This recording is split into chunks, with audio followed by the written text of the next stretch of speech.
Ao redor do mundo, a resolução de problemas é aconselhada como método de ensino aos professores de matemática. Contudo, apesar das orientações que os incentivam a adotar essa prática, muitos professores permanecem resistentes à estratégia em sala de aula. Por quê? Quais os benefícios a resolução de problemas promove? Como muitos problemas de matemática podem ser resolvidos por diferentes vias, há um caráter de imprevisibilidade, de insegurança que o professor não quer viver em sala de aula. Entre outros problemas, por exemplo, ele está muito focado em cumprir com o currículo, as aulas são curtas, enfim, problemas de outras ordens. Mas a resolução de problemas, ela traz benefícios por alargar esse modo de ver e de pensar a matemática por diferentes ângulos. E ele pode, então, se apropriar desse modo de resolver determinados problemas e fazer uso dele para a solução de outros problemas. Pensando nisso, eu e a minha equipe de pesquisadores resolvemos buscar nos artigos, em entrevistas, enfim, com pesquisadores e investigadores da educação matemática, o que deve constar, com o que esses professores devem se preocupar em ter ou em não ter em aulas de matemática sobre resolução de problemas. Então, nosso grupo reuniu elementos que pesquisadores da educação matemática acreditam que deva ser foco de preocupação desses professores. Nós apresentamos, nós discutimos essas vantagens de ter ou não ter determinada ação nas suas aulas, nos seus planejamentos e na execução das suas aulas, para que se configure, então, como uma aula com qualidade, uma aula de resolução de problemas com qualidade. Reunimos esses elementos num instrumento que nós chamamos de CAIPES e que contém esses elementos, tanto na fase de planejamento da aula, quanto na fase de execução da aula. O CAIPES é um instrumento que nasceu com a necessidade de avaliar a qualidade de aulas baseadas em resolução de problemas, mas ele não atende somente à simples avaliação. Ele também contribui com a formação desse professor. Então, ao avaliar, a gente percebeu que esse instrumento poderia ser algo que o próprio professor poderia se orientar por ele. Por exemplo, o CAIPES diz assim: o professor está se preocupando com a familiaridade desse contexto do problema dos seus alunos? Ele está preocupado com os requisitos, os pré-requisitos que os alunos devam ter para resolver esse problema?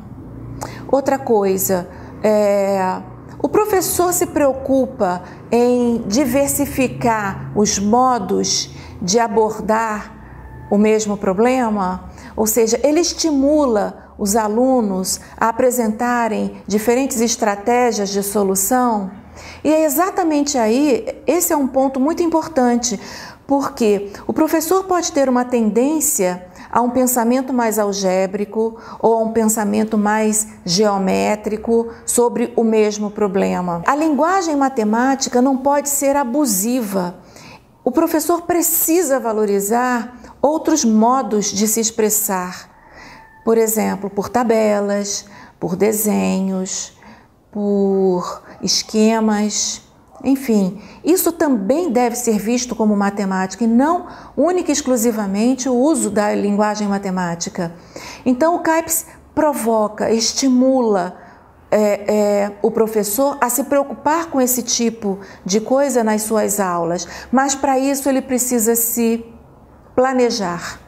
Ele precisa se planejar bem para essa aula. E isso acaba por reduzir o caráter de imprevisibilidade e de insegurança que ele sente ao ministrar aulas baseadas na resolução de problemas. Ele reúne 46 itens e não achamos que ele esgota tudo o que deva ser foco de preocupação do professor, mas é um início, segundo o que esses pesquisadores da educação matemática defendem que deva ser foco de preocupação do professor.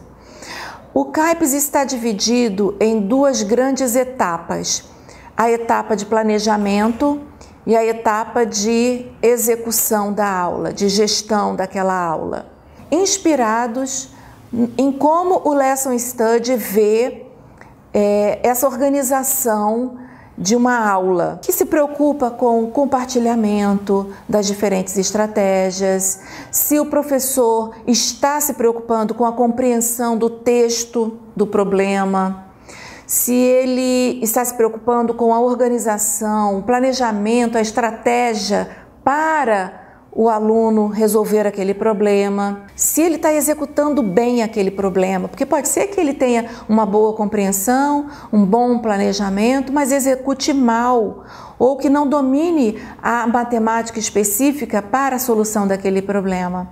E tem o looking back, que é o que Polya defende, né?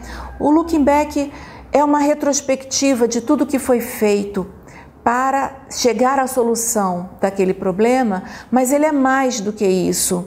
Ele não só promove a verificação de tudo que foi feito, da compreensão, da execução, do planejamento, enfim, mas ele tenta refinar. Será que eu tenho um modo melhor, mais rápido, mais elegante, mais curto para resolver o mesmo problema? Então, o looking back se preocupa com duas coisas importantes defendidas por Polya. Está coerente tudo o que eu fiz? Eu posso fazer melhor o que eu fiz, o que eu já fiz? Então, não é só chegar numa solução correta, numa solução plausível, numa boa solução, se for um problema aberto, por exemplo. Mas, mais do que isso, é prezar pela elegância matemática, pelo encurtamento do pensamento, tanto na parte de planejamento quanto na parte de execução. Verificar se o resolvedor ou a pessoa ali envolvida com o problema, se ele simplesmente chegou num resultado e abandonou, portanto, ele precisa retomar todo o processo de construção do raciocínio, a compreensão do problema, os dados, as informações, onde se quer chegar e, portanto, se o que ele conseguiu como solução se está coerente com tudo o que ele executou, com o que ele seguiu, os caminhos que ele seguiu, né? Nós subdividimos a parte de execução em 4 subetapas, porque algumas se preocupam mais com algum fator. Por exemplo, o fator integração entre os alunos. Então, são aspectos ligados a questões mais humanas. Então, está havendo interação entre os alunos? Estão compartilhando essas ideias? Como é que o professor está tratando o erro do aluno, dos alunos? Outras etapas se preocupam com outros fatores, por exemplo, com a multiplicidade ou com a diversidade de estratégias e com a conexão entre elas. Ok, eu resolvo esse problema por vias mais algébricas e o mesmo problema por vias mais geométricas. Que relação existe entre essas estratégias? E o meu desenho, o desenho que eu fiz, ele está se conectando com a via algébrica e com a via geométrica? De que modo? Como elas se conectam?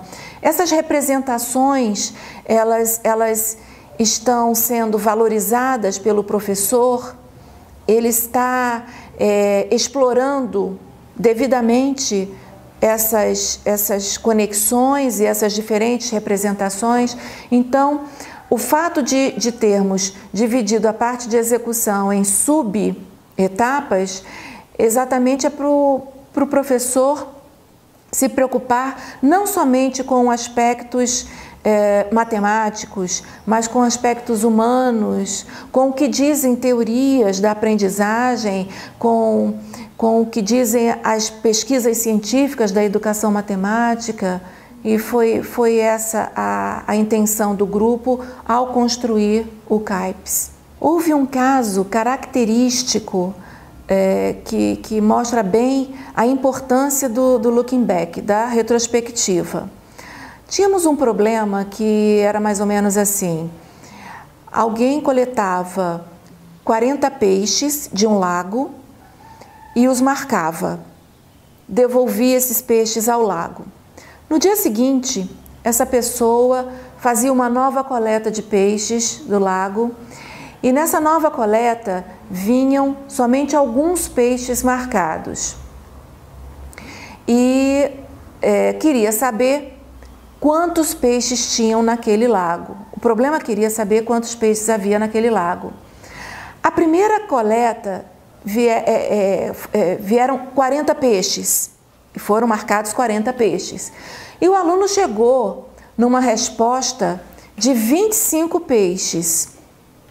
Ou seja, ele estava dizendo que no lago havia 25 peixes. Se ele tivesse cumprido com a quarta etapa de Polya, que é o looking back, ele veria que era uma resposta totalmente impossível. Porque se ele começa coletando 40 peixes e devolveu esses 40 peixes para o lago, no mínimo eu tenho 40 peixes naquele lago. Então eu não posso ter uma resposta de 25 peixes. E se o aluno não fez isso, o professor deve estimulá-lo a pensar sobre aquela resposta, mesmo que a resposta tenha sido mais de 40 peixes. É alguma coisa coerente com os dados do problema? E não só isso, o modo como ele solucionou aquele problema, mesmo que a resposta tenha sido correta, ele pode refinar essa estratégia, ele pode encontrar modos mais encurtados e, portanto, melhores, porque a matemática também preza por essa elegância no modo de solucionar.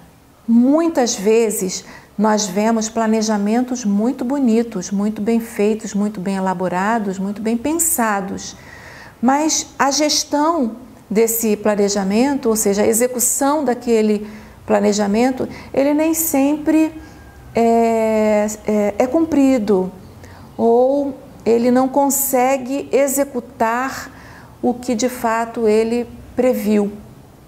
Então, isso é um exercício constante. Professor, você previu questionamentos para serem realizados com esses alunos, para promover o pensamento matemático. Você fez esses questionamentos em sala de aula? Você conduziu, orientou o pensamento dos alunos por esses questionamentos que você planejou? Por que não? Porque sim, sabe? Ele precisa se dar conta de que o planejamento foi, de fato, um direcionador das suas ações em sala de aula, não exatamente um engessamento.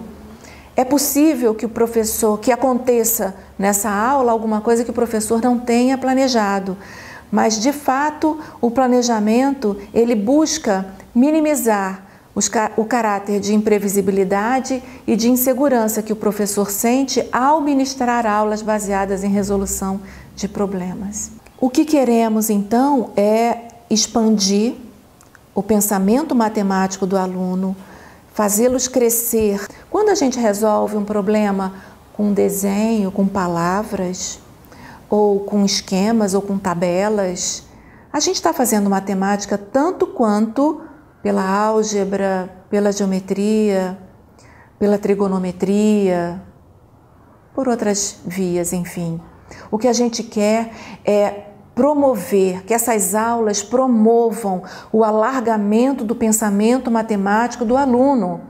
O aluno que pensa, que tem uma tendência a pensar pela via algébrica, ele pode também ser estimulado por estímulos, pensar pela via geométrica, por esquemas, por outros modos, e assim fazer matemática por diferentes ângulos, por diferentes vias. Pensar matematicamente é pensar de diferentes modos.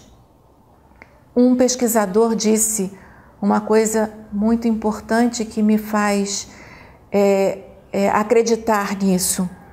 Nós não entendemos nada até que a gente entenda por diferentes modos. E eu acredito nisso.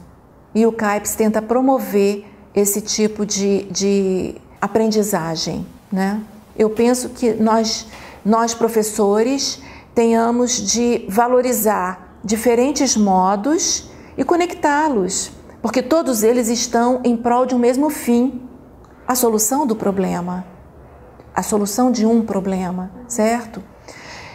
Agora, se torna formativo o ensino se você promove esses diferentes modos de ver o mesmo objeto, a mesma ideia, a mesma coisa. Então, isso é um desafio para o professor. Por quê? Porque o próprio professor, ele possui tendências de pensamento. E, é claro, ele fica numa zona de conforto quando ele valoriza a sua aula apenas naquele modo de pensar, porque é o modo que ele domina. Mas ele se torna um professor muito melhor quando ele se coloca numa posição de orquestrador de diferentes modos de ver, inclusive aquele que ele não domine, porque ele também pode aprender com o seu aluno. O seu aluno pode mostrar um modo, uma via de pensamento que ele jamais tenha pensado antes. E assim todos crescem.